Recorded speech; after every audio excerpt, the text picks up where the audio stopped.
back to BNC Live. Israel and Hamas agreed to a ceasefire after 11 days of intense and deadly fighting that caused widespread destruction in the Gaza Strip and brought much of Israel to a standstill, with more than 200 people losing their lives.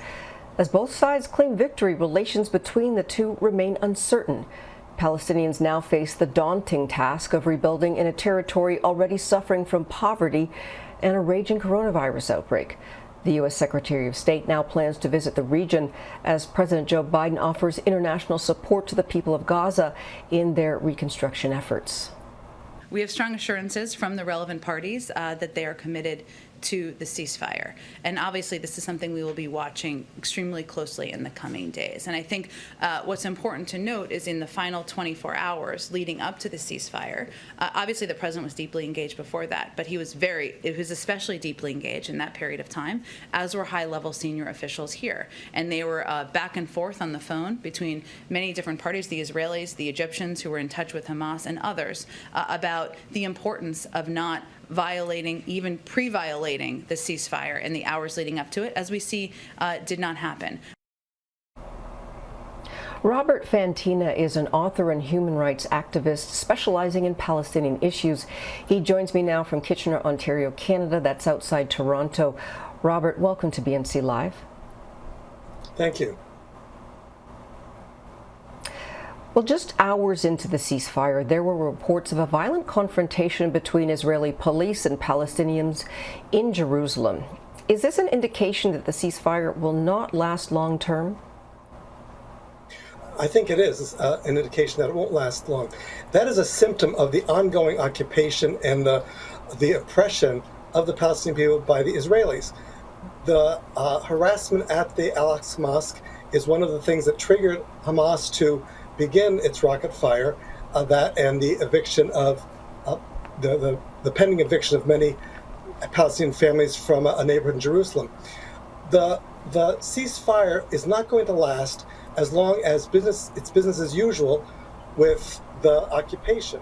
There need to be significant changes for the Palestinian people, and those changes can only come from Israel. Now, when we hear about almost 250 people dead in just 11 days, it's hard to call victory on either side. So what was the end goal in this for both Israel and Hamas? There were a couple of things. For Israel, which really created the problem by the harassment at the mosque, as I mentioned, and the pending evictions, Benjamin Netanyahu would like to distract people from his ongoing corruption trial, from his inability to form a government. Remember, Israel has had 4 major elections in 2 years, and none of them has been decisive.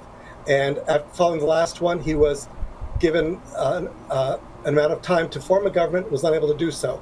So now the government is in disarray. So by having a bombing campaign against Palestine, in this case the Gaza Strip, some that is very popular, this kind of genocide is very popular with Zionists within Israel, he felt he could remove the attention from his own issues. For the Palestinians, the action by Hamas indicates that somebody is trying to do something for them. The international community has mainly ignored Palestine for decades, and Fatah, led by Mahmoud Abbas, who is the president of Palestine in the West Bank and Jerusalem, has done nothing for the Palestinians. In fact, he is complicit in Israeli crimes. So for Hamas to start these rocket attacks, it showed a couple of things. One, that someone is working for the Palestinian people, and two, it disrupted life in Israel for several days. You mentioned 250 people. The vast majority of those, way over 200, over 225, were Palestinians, many of them children. This has been a horrific event. But the advantage for Palestine was at least they're seeing somebody work on their behalf, and we've seen a major shift in the international vision or viewpoint of Israel and Palestine following this recent, I won't call it a war, because it's simply a genocidal invasion by Israel. Well, Robert, what does your research show as to why some in the Middle East are against the Palestinians? Why, over the years, as you said, the international community has largely ignored this situation? There are a wide variety of reasons for that.